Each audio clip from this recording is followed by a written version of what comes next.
আসসালামু আলাইকুম, সবাই কেমন আছেন? আশা করি ভালো আছেন। আজকে আমি আরেকটা ব্লগ শুরু করতে চাচ্ছি।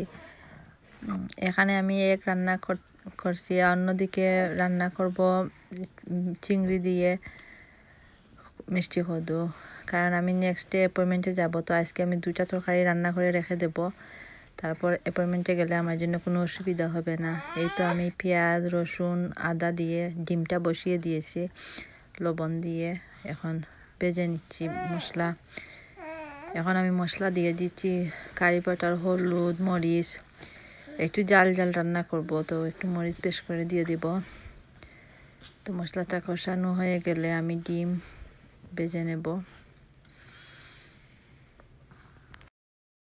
এখন ডিম ভাজা হয়ে গেছে, এখন আমি ডিমগুলো মশলার মধ্যে দিয়ে দিচ্ছি। তারপর কিছুক্ষণ নাড়াচাড়া করে ধনিয়া দিয়ে ডিমগুলো নামিয়ে নেব।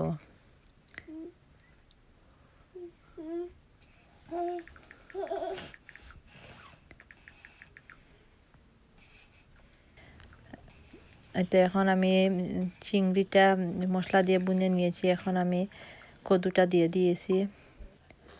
দেওয়ার পর কিছুক্ষণ নাড়াচাড়া করে নেব।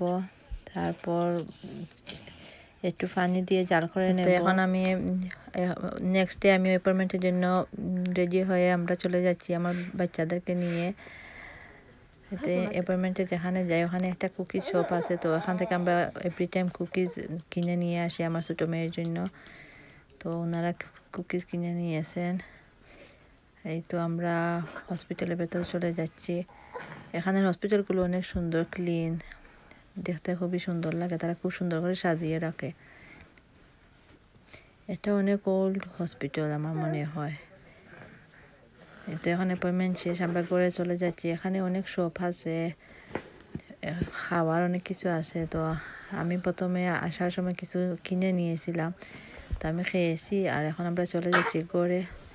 তো এই